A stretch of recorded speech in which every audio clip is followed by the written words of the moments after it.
the type of people they were recruiting were young, dynamic, entrepreneurial people who weren't afraid of working hard and playing hard. And that was really what you had. And after a certain time, it got to the point where actually a lot of these people wanted to go off and do it themselves. And they wanted to grow their own business. So actually, if you look at a lot of the businesses that are around at the moment, they all had their roots back in at least one of those three.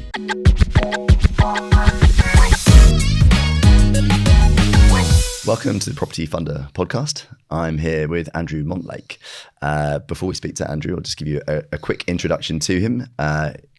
Andrew Montlake is the CEO of Coreco, a leading mortgage brokerage known for its personalised, expert advice and innovative approach to property finance, recently acquired by OneDome, subject to FCA approval. With a career spanning over 2 decades, Andrew is recognised authority in the financial services industry, driving growth, fostering innovation and shaping Coreco into a market leader. A prominent voice in the mortgage sector, Andrew frequently appears in media as a commentator and advocate for transparency and professionalism in property finance. Andrew, welcome. Great to have you with us. Thank you. That's a nice introduction. I know, you need to thank ChatGPT for that. He did a great job of summarising it. Love ChatGPT, yeah. Do you use it a lot? No, do you know what? Yeah, I've started to. I've found that actually you can program it. And because I'm lucky that I've got a lot of stuff out there, I can ask it to write in my voice. Yeah. So it just, although I write everything myself, I hasten to add, but it's really useful in terms of structuring stuff, and then I can just tweak and change. So I'm starting to use it more and more, actually. Yeah, I've personally been a very heavy user of ChatGPT, and we've actually been using it to learning to code as well. So so that's very quite cool. Yeah. And we've built some interesting prototype applications, which Avamore customers will get to see in the near future. But Andrew, you're quite a well-known personality, so a lot of people will know who you are. But for those of us who perhaps don't know you quite so well or aren't as familiar with you, can you talk us through your journey? I understand you started out at Young and Rubicam in the post room. Yeah. You have done your research in the early days. Yeah. But yeah, what was school like, and how did you end up in advertising in the first instance? God, what was school like? School was an interesting place. So I went from the normal state school into actually a private school, and I hated it first of all.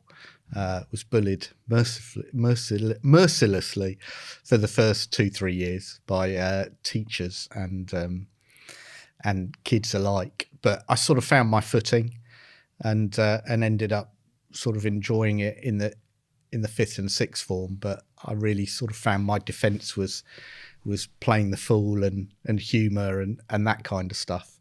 And it was only really in the last couple of years I really found the last 2 or 3 years, really found my friendship group and found my place.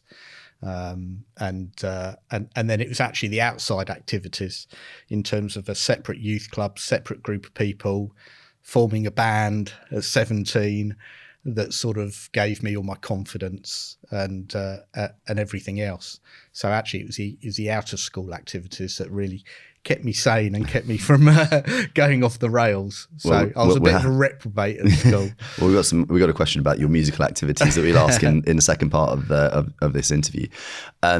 So coming up to the end of school, what was the decision making process like? Like, where did was uni on the table, or was it straight into work? It was scraping enough qualifications to go to Poly, actually, very proudly Polytechnic rather than uni. So I went off to Leeds. I wanted to go up north, definitely. So me and my best mate from school, there were 4 of us who were best mates. 2 went to Manchester, 2 went to Leeds. So we just spent time going from Leeds to Manchester every weekend, having fun. But yeah, it was Leeds Business School on an HND, first of all. And then me and my mate did well in our first year because suddenly it was people didn't care whether we turned up or not, didn't care whether we worked. And actually that reverse psychology worked really well on me. I hated authority, hated being told what to do. That didn't really work for me. But actually when I thought, oh my God, this is me. If I don't do this, then I'm losing. So that really helped. So I started to work, and we did well in the first year, and then both transferred onto a economics and politics degree. So I actually did 4 years at Leeds, and loved every second of it. What Leeds Uni is that now? Is that Leeds Met? It's Leeds Metropolitan University. Yeah, we were really upset. We were the first year to get our qualification certificates as Leeds Metropolitan University. We all complained. What was it before? Leeds Poly. Leeds Poly. Yeah, which is what we all wanted. So, yeah, I loved the Poly. Poly experience was great because it was just people from all walks of life. So it was really, really interesting. University, you tend to get a lot more certain type of student, certainly at Leeds at the time. But the Poly was really just everyone from everywhere. So it was really good fun. That actually sounds brilliant. I could almost imagine as sort of maybe like sort of Citizen Smith type vibes as well. Was there? I was a bit Citizen Smith. Yeah, I think some of our younger viewers have no idea what I'm referring to there. I think I'm just about old enough to know what that was. Probably second time around. So coming out of Leeds Poly, Leeds Met, what was the plan? No plan really. It was, I really wanted to do marketing, PR, advertising. That was what I wanted to do.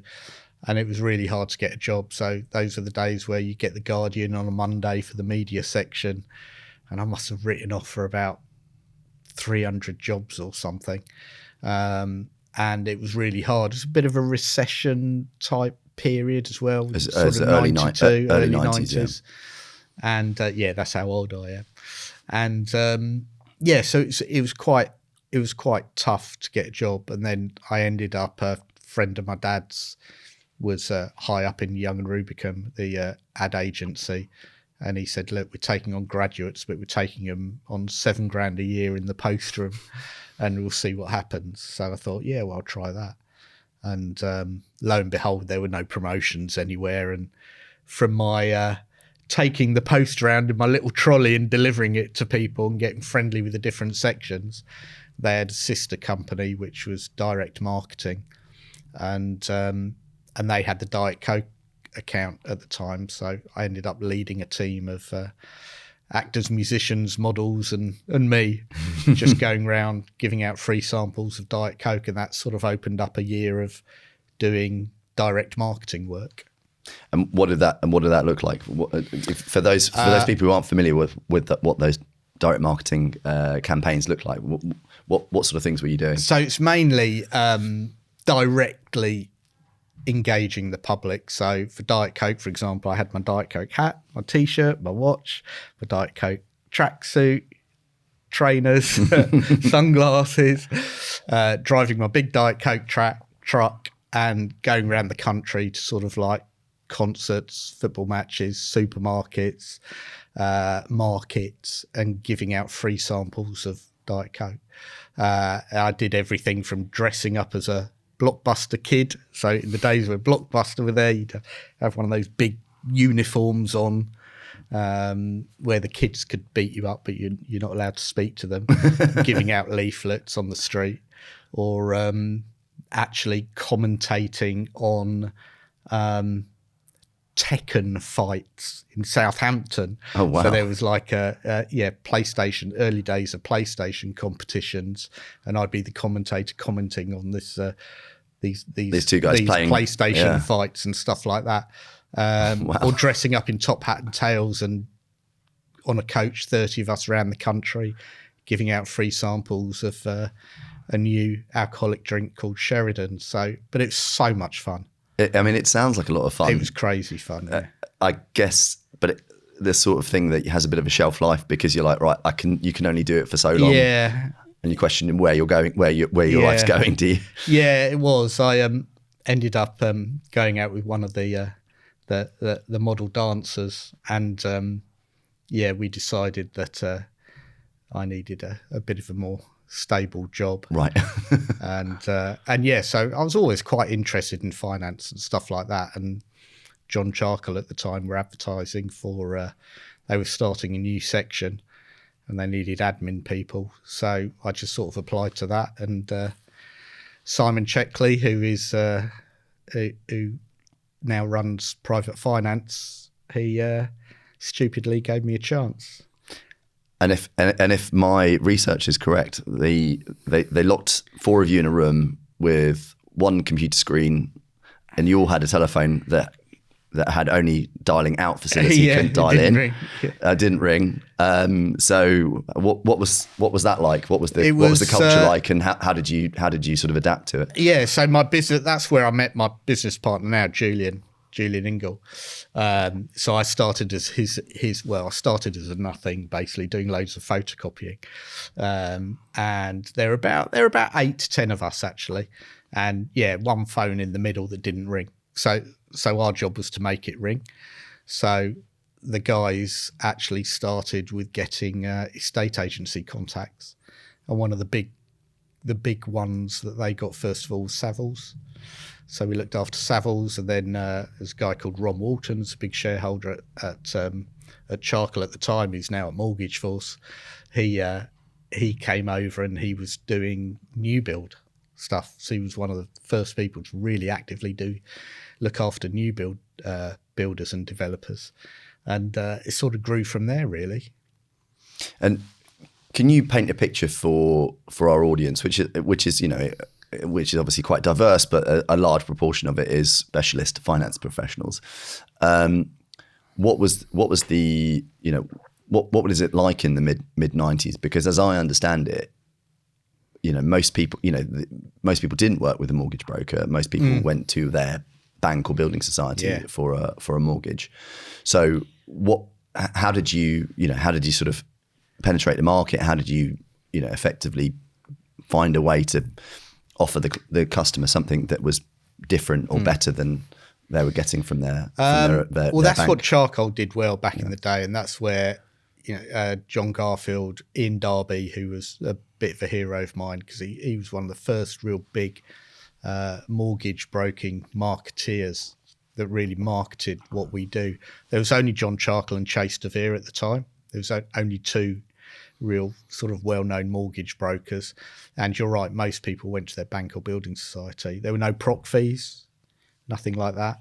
So we would just charge a fee for our advice, package everything up, send it off in the post, and you'd wait a few days until the lender called you. They'd received it. But it was, it was really good what they did. They really started to engage, especially with a lot of building societies around, look, we can bring more business to you. We can do the marketing for you to our clients. And so we can distribute your products. So it was all about doing deals with the lenders about how we can distribute your products for you. And it was really interesting. It sort of changed how mortgage broking worked. And then along came Alexander Hall. I think they were the next ones to come along. And it was really just the 3 of us for ages in terms of that mortgage broking space. And I guess from a lending perspective, they started to realise, hold on, this is really good. We don't need to pay for advertising. These guys can do it for us. And as I say, this was before proc fees, and actually it worked really well, and it sort of grew and grew and grew. Yeah, and we even saw what in the 90s you had the likes of Halifax owning estate agencies because it was a means of originating a lot of business.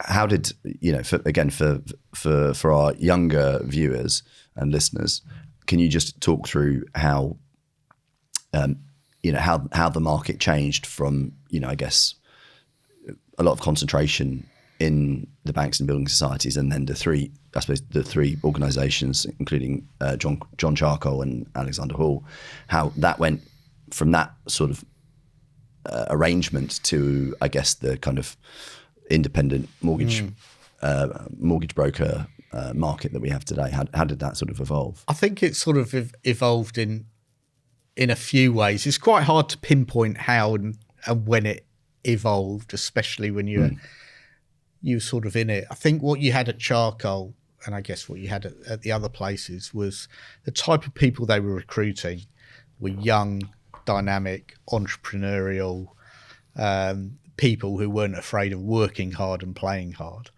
And that was really what you had. And after a certain time, it got to the point where actually a lot of these people wanted to go off and do it themselves, and they wanted to grow their own business. So actually, if you look at a lot of the businesses that are around at the moment, they all had their roots back in at least one of those three. And sorry to interrupt, but actually it's quite interesting you say that, because I've now we're episode 65 or whatever. I'd say a very large minority of the people that I've interviewed have had some background in John Charcoal or Alexander Hall, particularly those on the broking side. So it very much reinforces what you just said. Yeah, absolutely. And yeah, I guess as Charcoal grew, as these companies grew, as lenders became more aware of actually how they could use mortgage brokers and distribution networks to distribute their products a lot better than just paying for advertising. They started to work more like that. And then you had the sort of the insurance companies that morphed into mortgage clubs. So like L&G, etc. They started merging into mortgage clubs. And then you sort of had the big thing that happened was where proc fees started to arise. And once those proc fees started to be paid, because they weren't paying for they basically weren't paying the broker for the distribution. So that was a natural next step, was actually, we should be charging you for distributing the products that we're selling on your behalf. So it sort of grew from there, really. And then the market just sort of grew and grew and grew. And more lenders started to use and engage with brokers because they knew that they could distribute their products a lot more efficiently. And not just that, they could turn the taps on and off easily. So much like now, lenders know that actually if they need to turn the taps off or on, they can use the broker network to do that. Yeah. And that's a lot more efficient than actually doing it direct to consumer. Probably a lot more expensive doing it direct to consumer. Some lenders might disagree with that now, but I do fundamentally believe that the proc fee that a broker gets is a much more efficient way of lenders distributing their products. This episode is brought to you by J3 Advisory. Recently, J3 Advisory assisted senior lenders in securing replacement structural warranties for 3 independent residential towers after the developer entered insolvency. Despite the challenges, J3 provided full reinstatement value coverage, supported by A-rated capacity, and issued the necessary structural warranty certificates. Do you need precise insurance advice for live and soon-to-be funded schemes? Get in touch with J3 Advisory. Learn more at j3advisory.co.uk. J3 Advisory is authorised and regulated by the Financial Conduct Authority. When we had Martin Stewart come on, he's a pretty strong advocate for, which is, should we say, against proc fees. He thinks that lenders, I imagine particularly in the residential space, lenders should pay brokers essentially an annual sort of subscription fee in a lot of cases to distribute their products rather than charging proc fees. Do you believe that the model that you have at the moment in the residential sector, the regulated residential sector, is the best one? And where do you see fault in, say, Martin's views on proc fees? It's an interesting one. I think it's quite difficult to do an annual charge. I'm not sure how that would work with lenders. Or if every lender pays you a certain amount to distribute their products, what happens when it's not the right product and a lender hasn't been competitive and you end up just selling one mortgage or no mortgages? So I think that the current proc fee way is actually probably one of the best and fairest way of doing it, because you're actually paying by product or per sale, if you like, which I think probably works the best. There are different ways of doing it. In a perfect world, as a business owner, it would be great to have actually not paid as a lump sum, but actually paid over a drip over the course of the mortgage if it's a 5-year fixed. But that's quite hard to change the market suddenly overnight into that type of basis. But it's about actually lenders recognising the work that brokers do. Martin's a contrarian. I'm sure he is. He doesn't mind me saying that. He won't know. So I think that there's nothing essentially wrong with the model. It's just how, for example, it could be fairer, and it should be more equal in terms of whether you're a DA or an AR, the type of business that you give. It should be fairer. It should probably be a lot more the same amount payable up to a certain amount, and it shouldn't be heavily weighted in terms of networks or clubs or that kind of thing. I think we want a level playing field, and we also want a level playing field whether it's a purchase, a remortgage, or a product transfer, because the amount of work that a broker does is the same in all instances. The admin work might be different. The work a broker does, which is essentially what the proc fee is for, is the same. And then also I probably have it capped as well across the board. So I don't really think that anyone should get more than 1% on a procuration fee, whatever the product is, whether that's later life, whether it's commercial, whether it's mainstream. Well, certainly in the bridging space or the non-regulated bridging space, there's certainly some very large proc fees can be paid. You know, even with an arrangement fee of 2%, you'll sometimes get brokers being paid 2.5%. So you know the lender's not is effectively in loss-making territory when the loan's drawn, and only starts to recover when you're 3 months in. I don't quite understand why that's happened. Yeah, I mean, I guess it's just the competitive nature of that space, isn't it? But these things are constantly evolving and changing, so I guess we'll keep monitoring the space.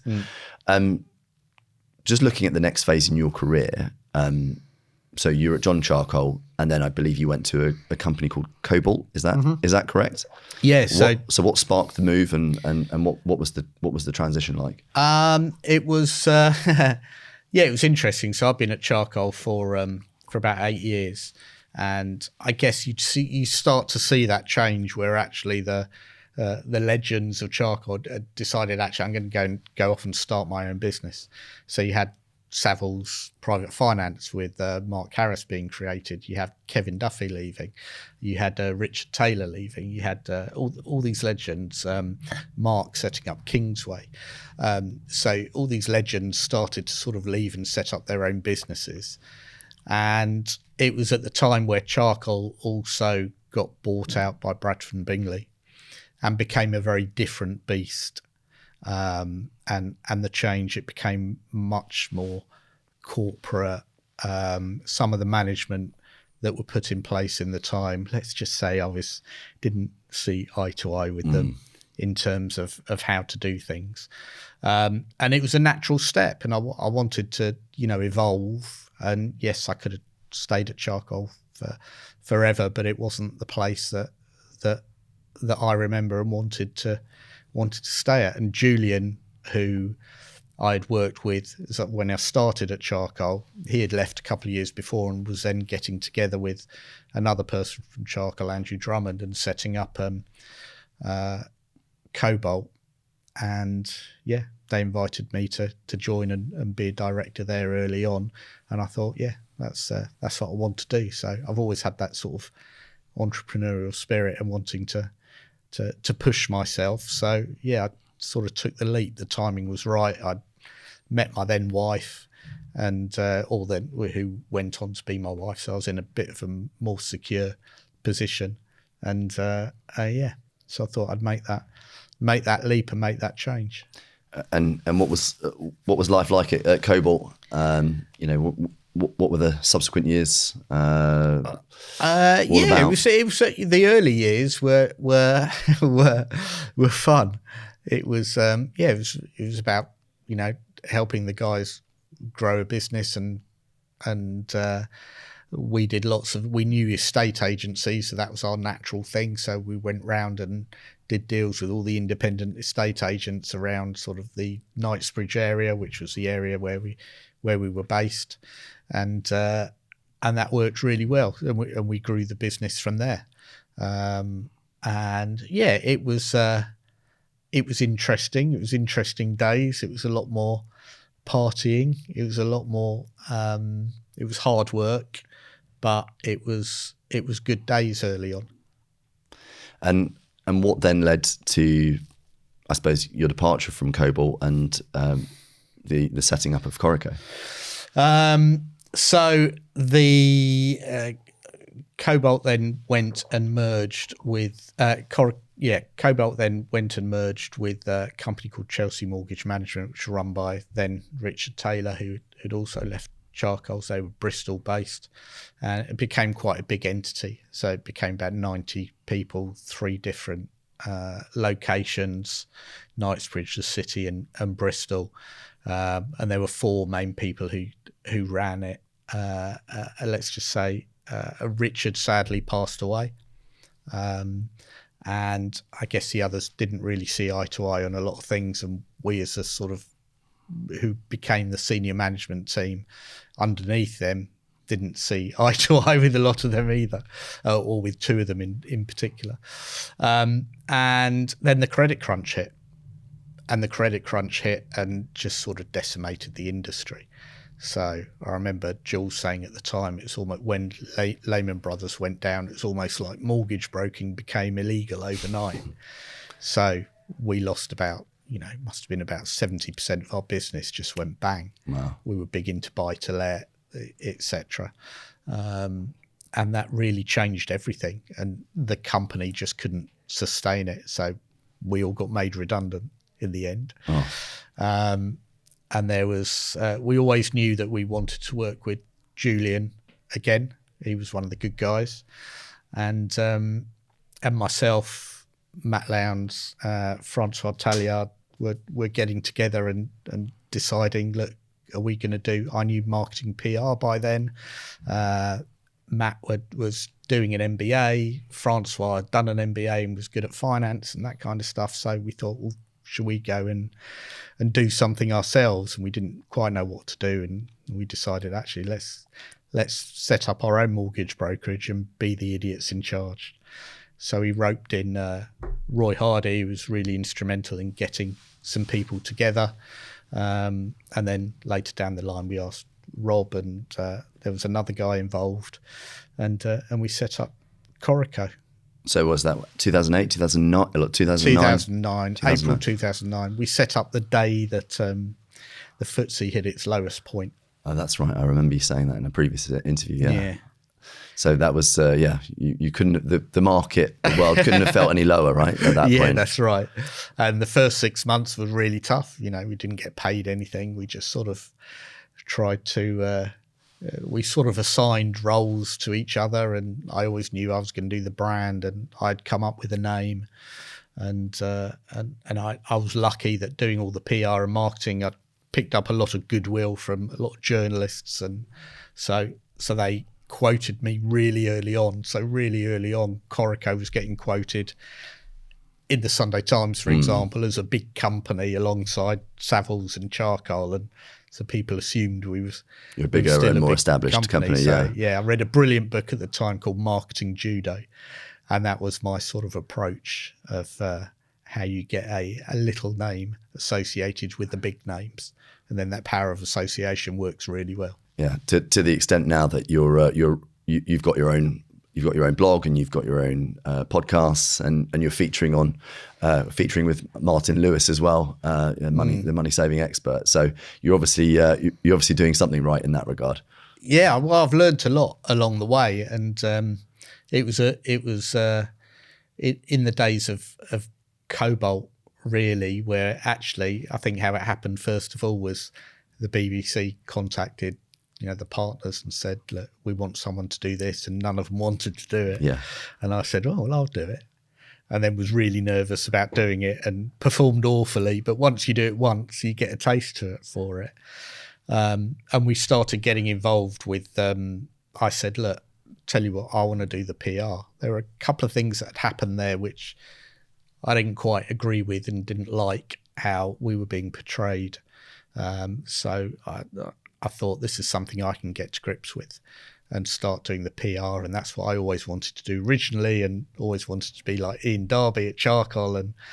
And so I just sort of took the bull by the horns and started doing it. Started the first mortgage blog, started doing PR, that type of thing. And there was a guy called Dominic Hyatt who now runs Newspage and Rhizome PR company, who was just starting off by himself and came in and wowed us with this no nonsense, you want to be different to everyone else approach. I was the only spokesperson who was actually a broker as well, so that was a differential. And he really taught me everything that I need to know about PR and marketing, and set me up with loads of people in the loads of journalists. We did mad ski trips with journalists, etc., and got really friendly with people, and that sort of friendship group and knowledge of how to do it has stayed with me ever since, really. And in terms of those marketing brand awareness profile, do you think that from a sales perspective, that then made it a much easier sell to, because as I understand it, one of the big things that you were doing successfully was getting into big employers and then effectively talking to employers and that acted as a really good funnel for first-time buyer inquiries. Yeah, that came a lot later. It did, okay. Yeah, that came later in when we were with Coreco. One of the actually the person who I recruited back in the day in Charcoal to replace me as admin so I could be a broker, someone called Oz Rankin, had a really good career and ended up running the mortgage desk at UBS. I know Oz. Yeah, and he contacted us about working together and maybe doing mortgages, and it sort of morphed from there, really. So UBS was probably one of the first big contacts we had, and over the years we've added to that, but it's only really the last 3 years or so, 4 years, we've got a brilliant guy called Stuart Ockleford, Stuart Featherford, who runs that for us now, and he's really focused on that really hard with a couple of us in terms of how to build that. So it's something that the last 3 years has really, really done well, really took off. And in terms of the early days of Coreco, how many of you were there when you started? Probably about 10 of maybe, you, yeah. 10, yeah. 12. And how many of you are there now? There's 50 of us now. 50 of you, yeah. So it's quite considerable growth over we've gone the up years. and down a few times. But yeah. I guess we've, Avon was going 9 years, and we, and as our audience knows well, I've listed it out. So, but you think every 18 months, roughly on average, we've had, since we started, we've had some sort of crisis or event going on. So, Coreco being a little bit older than that, but at the end of the day, you still experienced a lot of those changes, plus I guess some regulatory changes as well along the way too, which made things a bit more interesting. Would you say any of the regulatory changes have made your life easier and made your life better? I think the mortgage market review in 2014, I think it was, I thought that landed really well for brokers. Yeah. And I think that really helped the industry. So I think from then on, it got better for mortgage intermediaries, and that was a lot of work. But I wasn't involved then. But the Association of Mortgage Intermediaries, I know, did a lot of work back then to make sure that MMR landed in a good space for intermediaries, and it's part of that behind the scenes work which a lot of people don't appreciate that goes on. But that was really good, and I think that landed well, and that landed well for brokers, and I think that sort of was a precursor to a good market. I mean, and on a related note, what would you say was the sort of the inflection point for Coreco as a business that enabled it to go from, I suppose, the 10 of you that founded it to really sort of start taking off, where you go from, you know, the curve, the hockey stick curve goes from here to here. What would you say? Was there one thing, or would you say that it was a series of things? No, I genuinely think it was a series of things. I think very early on we had a good brand, and that was really important. But being the brand man, I wouldn't say that. But I think it's in the early days, I think everyone did work together well in terms of how we as a business work. We were very keen very early on. We didn't just want to be just one thing. We didn't want to get our leads just from estate agents, for example. So that's why we started doing the corporates, marketing, making sure we looked after our clients well. So a lot of it was in our ethos and our DNA. We really wanted to stand out and do something different. So we weren't like the suit and tie brigade. We talked in no jargon. The way I wrote in terms of what we put on the website was very different to what a lot of other brokerages did. They tended to overcomplicate it a lot in order to try and justify their fee. We were the complete antithesis of that. We just wanted to do stuff different. And I think that landed really well at the time. Now it's something that loads of people are doing. And it was also, we were the first to do social media, first to do podcasts, all that type of stuff as well really, really worked for us. And I think in the early stages at least, you know, all the directors worked pretty well together.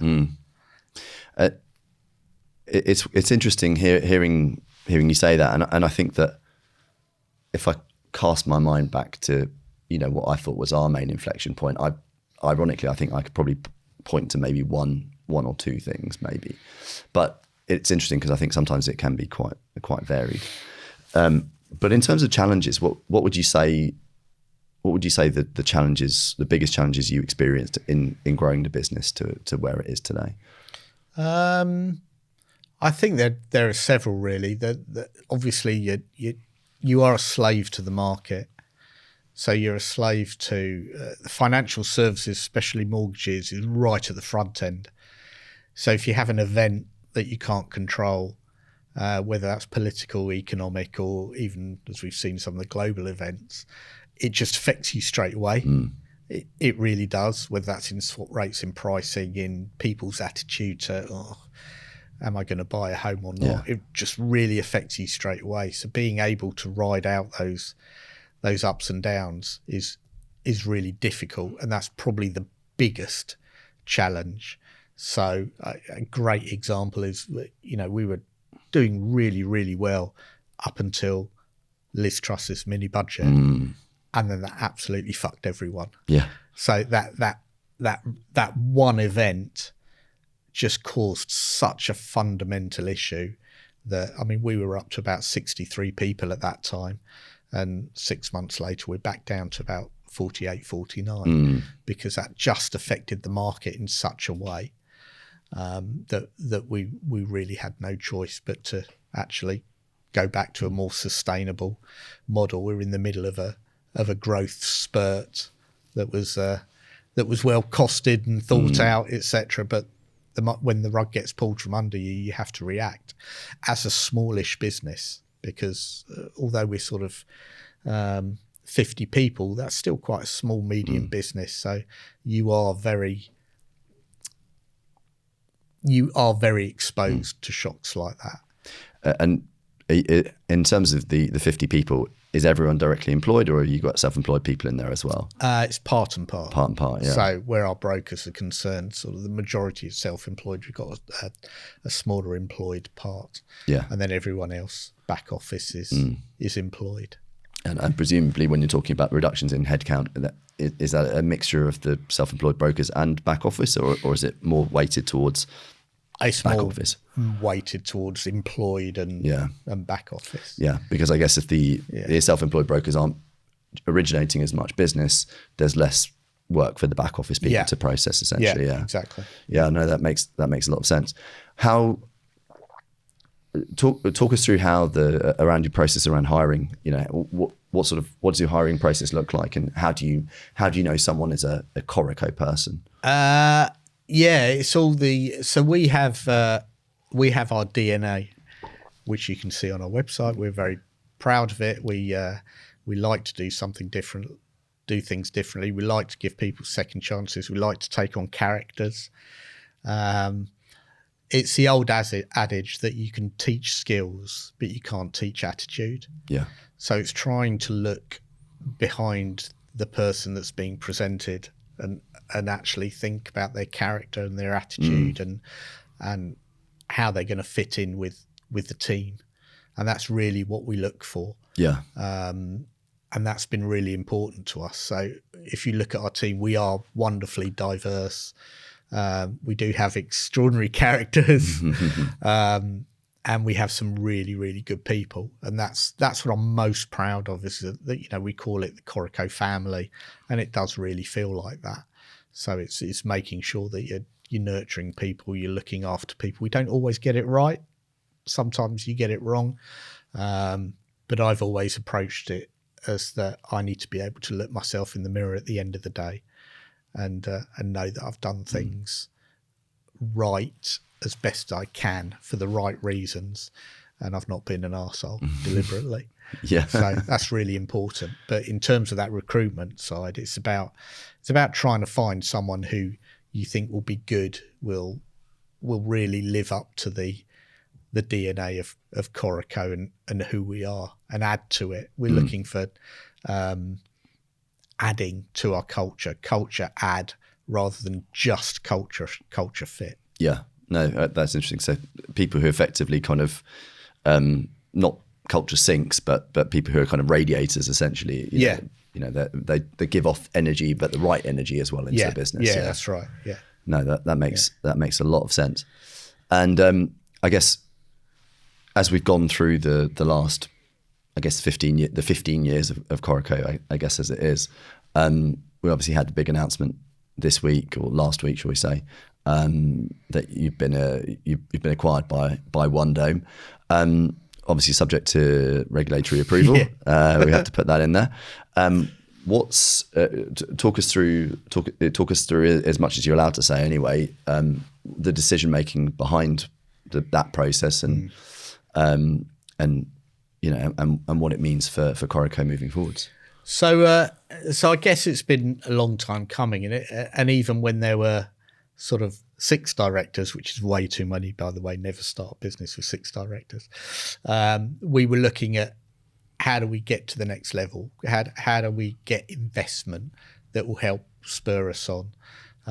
Now it's just myself and Julian in terms of the 2 directors running it.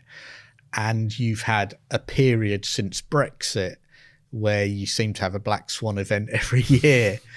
It's, again, we can, like the example I just gave you in terms of Liz Truss, you can go on a growth spurt, but as soon as the market changes, you've got to adjust. And I guess that's sort of been the history of Coreco, if we're all really honest about it, is you sort of, you do well, you increase, and then something happens, you have to go down again, then you go up, then you go down. It's been a like bit snakes of and ladders, basically. Snakes and ladders type thing. And in order to get to that next level, especially when you get to sort of 50, 60 people, you need to go through the pain point. And the pain point is where, up until where you go from that level up, you have to go through that pain point where potentially profits go down before they go up. And the cost, you need a stable period to really weather that period and keep the costs affordable to you. So we were looking for some kind of investment for a while. We've entertained 2 or 3 different companies, but again, it's all about culture for me. And as I said to my team recently, it's if I don't think I want to go and work for a company, why would I expect my people to? And I guess OneDome is someone we've been talking to. Babek, who's CEO of OneDome, I've been talking to him for about 5 years. Pete Brodnicki introduced us as this is an interesting company, and he's been on his own journey around what he wants to do, and what they are now seems very different to what they were 5 years ago. And it's just someone who kept coming back and kept coming back. We kept having conversations, and I really liked what he was trying to do. And then when it came to the point of, okay, well, let's have a look and see if there is any opportunity out there for investment, because in order to take Coreco to where we want to get to, we need that level of investment. We need that level of security for everyone to do that. And they came along and said, look, we're interested in you. Let's have a chat. And it sort of went from there, really. And I guess from my point of view, they were the first people who really had a plan which I liked, and the way that he talks about his people and what they're trying to achieve and their culture is very similar to how I talk about Coreco, and that culture fit was really, really important. So do I see a world where Coreco can fit into their whole OneDome ecosystem and continue to grow to keep our brand? That was another important thing, that we'd keep our brand, and they want to grow Coreco rather than just take it over and cut it up. That was really important as well. They don't want to do that. They want to grow it, and they want to add other businesses into not just Coreco, but also their whole ecosystem as well, and grow this whole thing. Is sort of landed well, and it gives opportunity to a lot of our people as well. So it gives us security and opportunity, and the chance to be part of something bigger and finally grow Coreco to where we want it to be.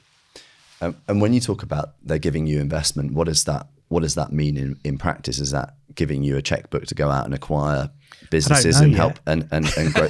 I've no idea. But what do you? You know, as much as you're willing to say anyway, what do you actually want? What do you actually want Coreco to look like in the next 5 years? I think it's more to, so in 2009 when we started, I wrote my first marketing plan, and the last part of it was where Coreco could get to, and we've never been able to get to there. This might enable us to get to that sort of utopian vision that I had back then. But it's just around a bit more security. It's around a bit more marketing support. It's around working with like-minded people that will help us grow. And it also gives opportunity to our people as well, being part of a bigger organisation.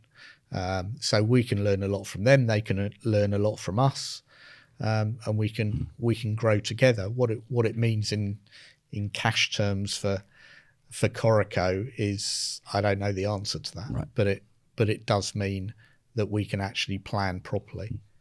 And for those of us that maybe don't know lots about OneDome, what are the synergistic benefits of them acquiring Coreco? What does Coreco do for OneDome on a sort of operational level? I think it gives them access to a team of really talented people who have been in the industry for a long time. So myself and Jules will go onto the management board there, and we've been around a long time, and we know how the mortgage industry works. Our senior management team are fantastic, gives them some talented people to work with and gain their knowledge as well. Our team of brokers are incredible. Some people have been in the industry a long time. So it gives them a lot more knowledge of how the industry works and how people want to work within it. So it gives them that opportunity to grow. It gives them a good brand to go after other brands as well. But it's interesting to see how it's going to work. They're still in sort of the early-ish stages, which is quite exciting of their growth. So it's about us working together and to see how we can grow together.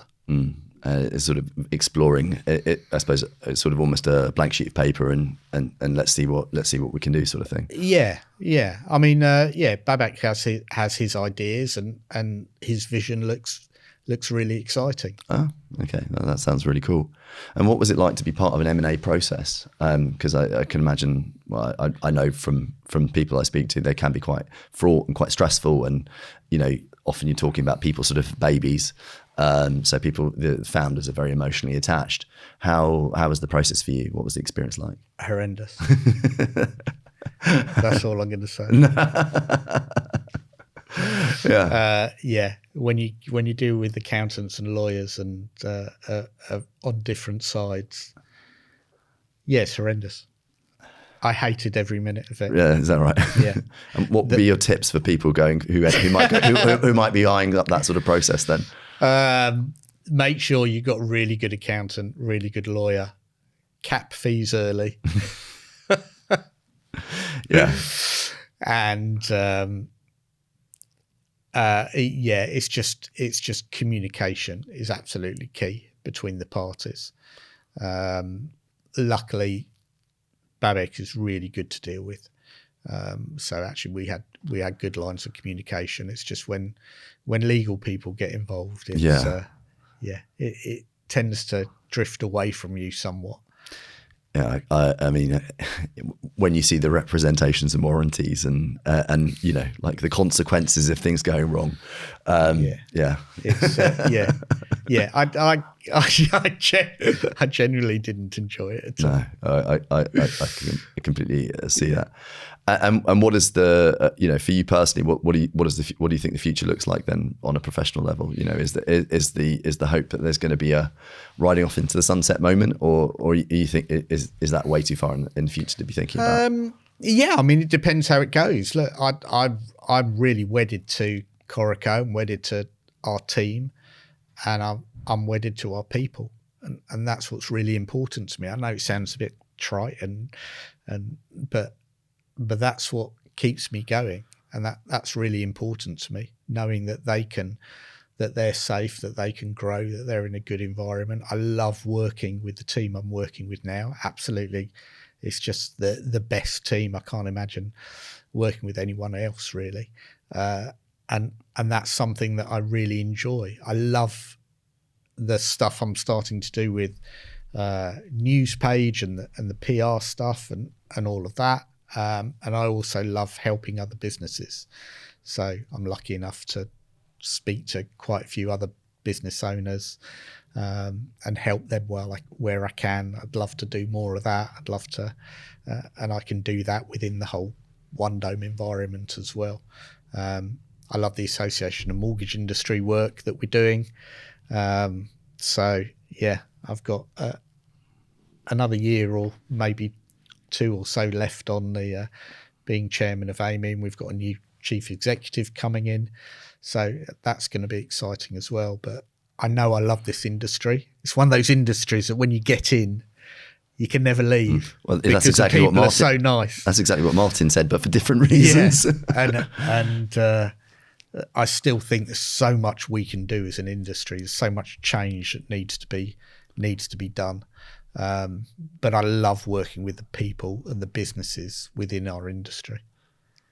Well, I think that's a great place to wrap up part 1 of this interview. So thanks, Andrew, for your time. Thanks everyone for watching and listening the Property Funder podcast.